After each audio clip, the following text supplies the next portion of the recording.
Rajavi just spoke so eloquently about the legacy of what brings us here today. She talked about what brings us to Geneva, the legacy of human rights, the legacy of protecting refugees. In a sense, we are all heirs to that legacy if we believe that there is an alternative to violence. Today in the world, the international community thinks that the only final option to the intransigence of the Iranian mullahs to suspend their nuclear ambitions is a military option. Today, in Geneva, we commit ourselves to a different option. We commit ourselves to a nonviolent option, a political option, and that is to recognize and support the main Iranian resistance to the mullahs in Tehran, the PMOI and the MEK, as the legitimate future.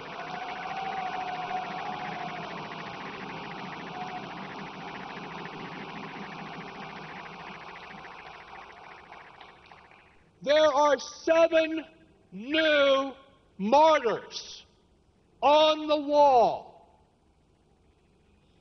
added to the numbers that have been killed and injured before, whether it was July of 2009 or April of 2011.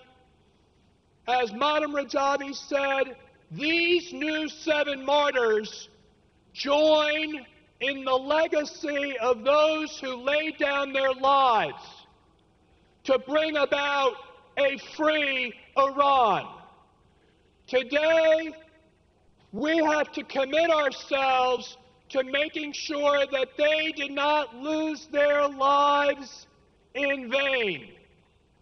Today, we must commit ourselves to making sure that no more lives are lost in Camp Liberty or Camp Ashraf.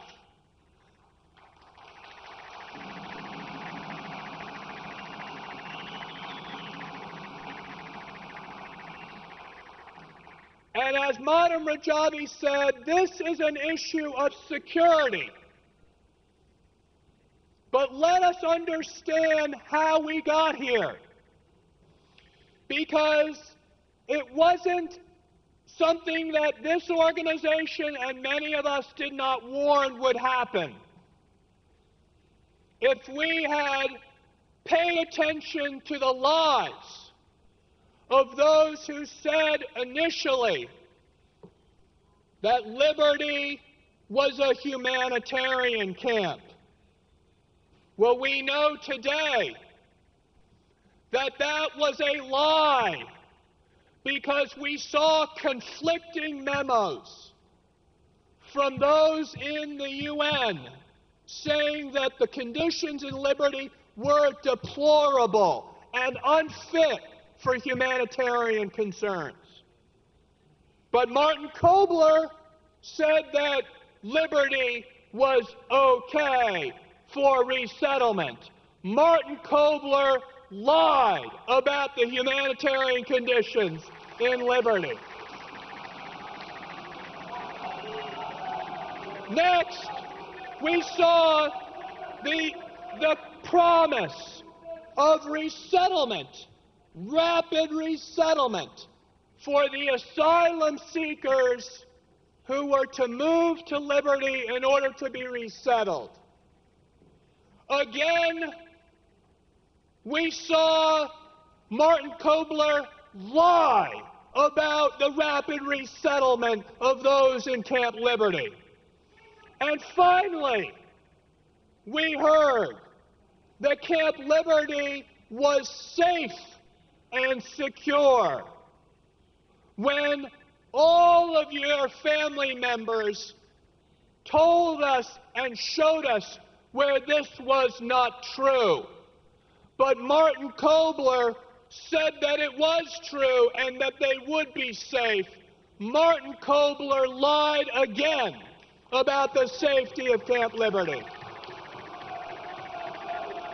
So,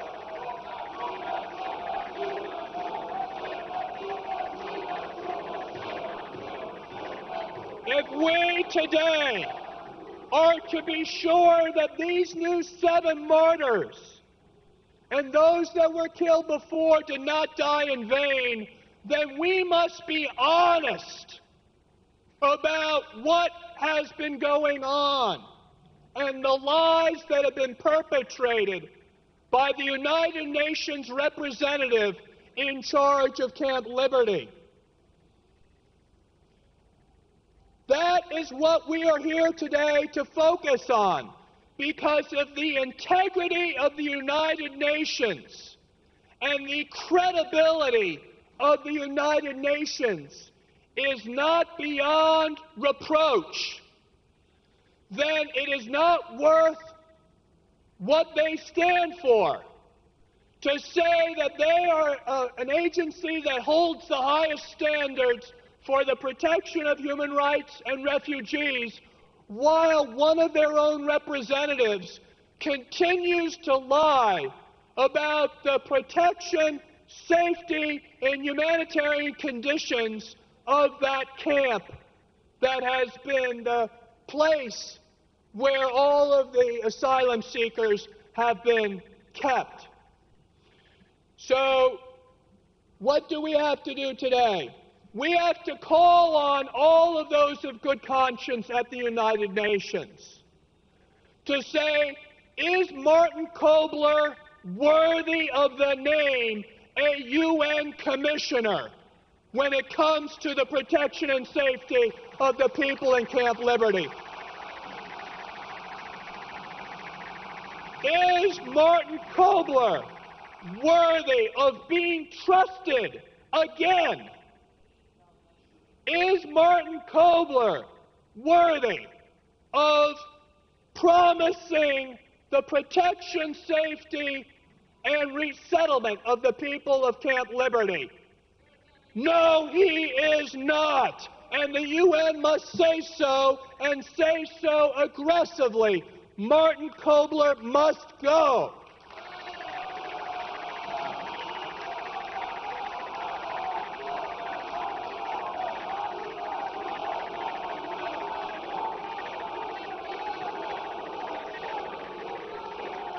So as Mahatma Gandhi said so powerfully, we can give speeches today, but tonight the people of Camp Liberty are worrying about their lives.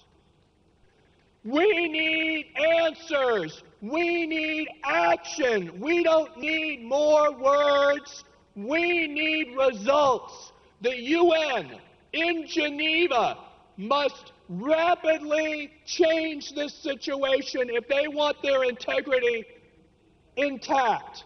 They must move those that are entrapped in Camp Liberty quickly back to Ashraf, where they can be secured in a place with the kind of protective buildings that are suitable to save lives and protect lives. Number one, the UN must move people right away, today, to Camp Ashraf.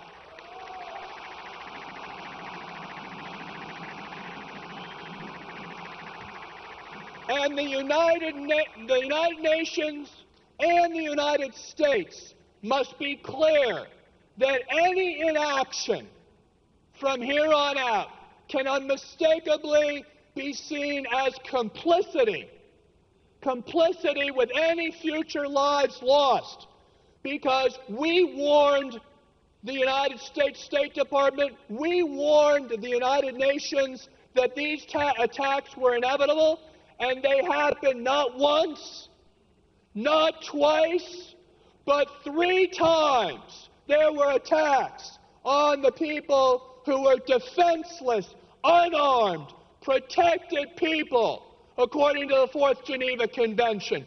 This is not allowed to stand if we care about the charters of the United Nations and what they stand for. This cannot be permitted to continue.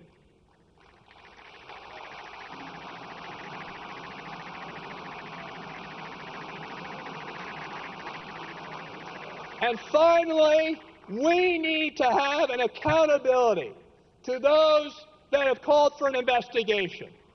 I saw that Martin Kobler called on Iraq and Maliki to investigate. We know that Iraq, as the puppet to the Tehran regime, was complicit in these attacks.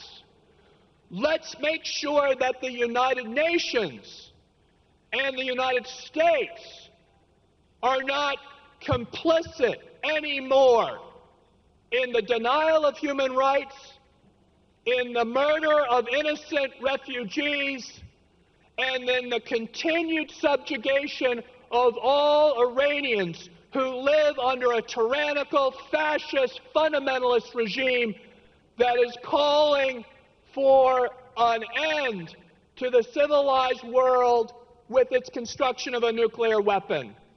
Isn't it time that we put a stop to all of this? Thank you very much.